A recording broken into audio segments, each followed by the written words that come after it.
I started out really as a musician, and I mean, if you want to be technical, I had a band in college back in Maine, but really I started becoming a musician when I was in New York City, and it was a total accident in the sense that that happened to be where I was living when I discovered that I really wanted to have a band and play gigs and make records, and so we just did it there because that's where I was living. My first band, my first real band started out, we were actually a long distance band. I lived in New York. The lead singer lived in, who was my sister Kelly. She lived in Portland, Maine. My drummer Dan lived in Boston. And we used to, the Maine and New York contingents used to commute to Boston once a month for our one rehearsal a month, which once we did the first rehearsal, I was like, I just knew this is what I want to do for the rest of my life. I really feel grateful that I had that moment, because it was super clear.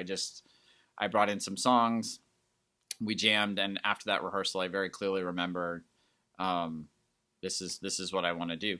But I lived in New York City. Everybody else lived everywhere else, so we tried to figure it out. Eventually, I took over as the lead singer. Dan, the drummer, moved to New York, and that's just where we happened to be. But I just feel like the forces of the universe or whatever were totally on my side, because you couldn't pick a better place to want to become a rock musician than New York City. I mean, there's so much history there, but there's so much, the spirit of New York City is, to me, creatively, is do something that is uniquely you. Do whatever you feel you want to do, and we don't care what it ends up being. We celebrate, to me, the creative community of New York celebrates somebody striking out and creating something that nobody's ever done before.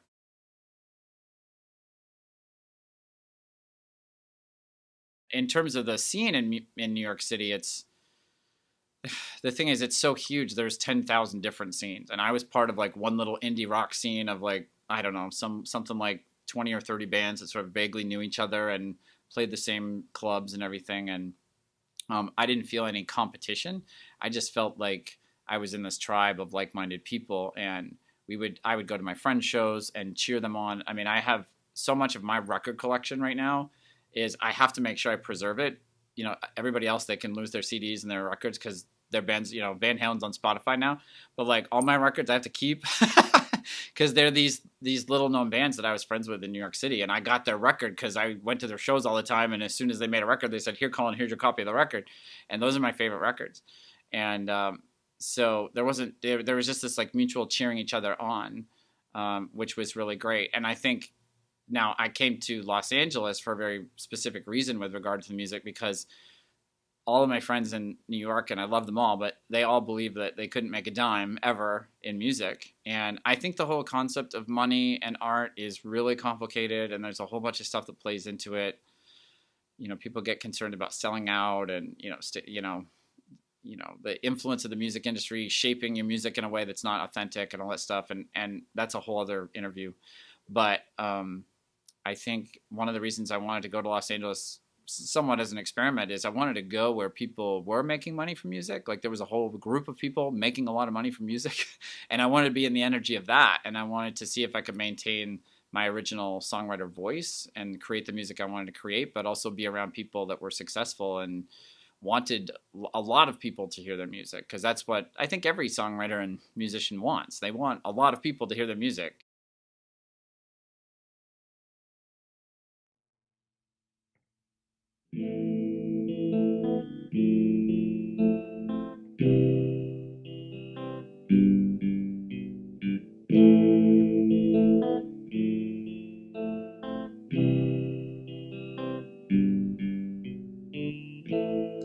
I know grief is natural and I'm supposed to grieve.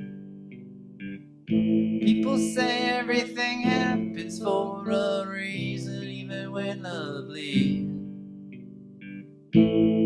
They say I was a strong one and you were weak, so I'll come out on top eventually.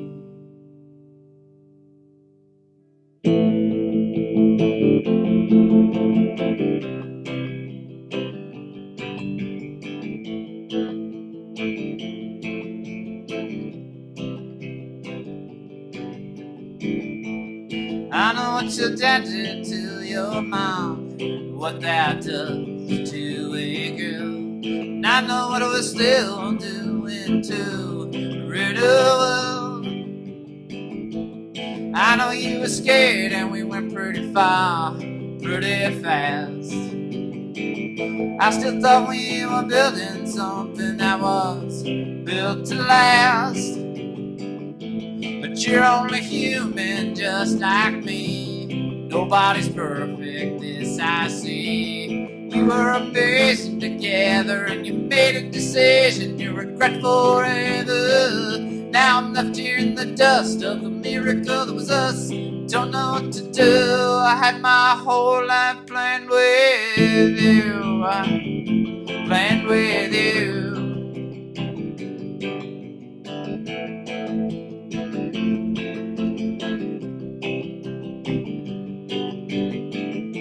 The heat was intense, the pressure built up in your blood. You lost your head in the fear and the rush.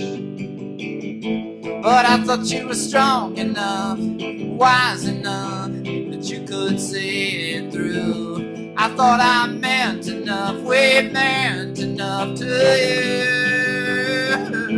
But you're only human just like me. Nobody's perfect, this I see. We were amazing together and you made a decision you regret forever. Now I'm left here in the dust of the miracle that was us.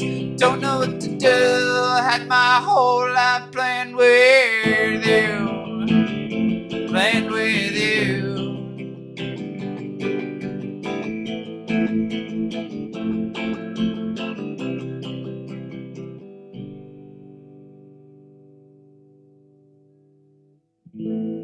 I know sometimes love stays and sometimes love goes away. Pick up the pieces and move on to the next day. There's a part of me that it hurts to lose. I'll never get it back, it was my gift to you. But you're only human just like me. Nobody's perfect, this I see. We were amazing together and you made a decision you regret forever. Now I'm left here in the dust, a miracle that was us. Don't know what to do. I had my whole life planned with you. Planned with you. Planned with you.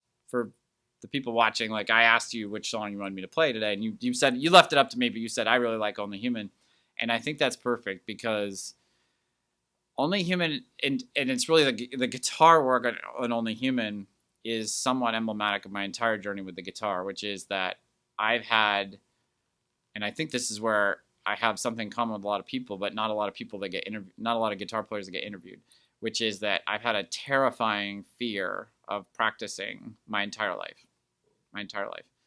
And I sang since I was very young, but every time I tried to learn an instrument, piano or guitar, when I was growing up, I quit almost immediately.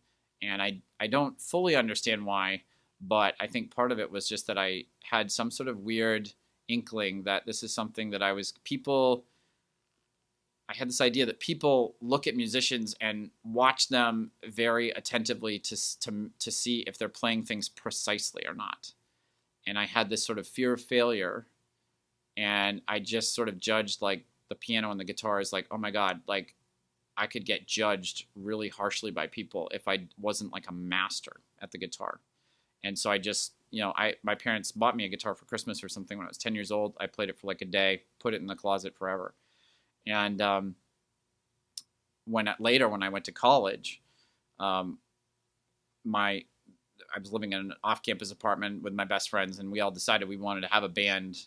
One spring semester, we decided we wanted to have a band when we came back in the fall. So basically, everybody got an assignment to learn an instrument over the summer on their vacation and then come back. And I got assigned guitar, and I took a few lessons, and I learned a few things, but basically I didn't learn very much. And by the time we came back, the guy that had been assigned bass had learned guitar better than me. So I got put on bass, and he got put on guitar. And so again, I really sort of backed away from learning the guitar again. And it was really much later when I was living in Cincinnati, and I just decided I really wanted to write a song. And I was messing around with my guitar, and I just sort of realized, like, because so many guitar players learn by, and there's nothing wrong with this. These are really good ways. You could get a teacher and take lessons. You could get a book and study the book, or you can just play along with the radio if you've got a good ear. Most people have learned that way, and I did not learn that any of those ways. I messed around with all of them. I got a book, I got a teacher at one point. I've tried playing along to records, but none of those worked for me because I was constantly comparing myself. Like in the book, it's like, well, I've got to match what the book is saying exactly, or I'm a failure. Or if I'm playing along to the radio, it's like I've got to play the song exactly the way they play it, or I'm a failure. And I just couldn't mentally handle it. So none of those worked for me. But when I realized I could write my own song, it was just this logical leap of like, wait, if I write the song, I'm in control of how complicated it is. So nobody can judge me for not playing it well because I wrote it.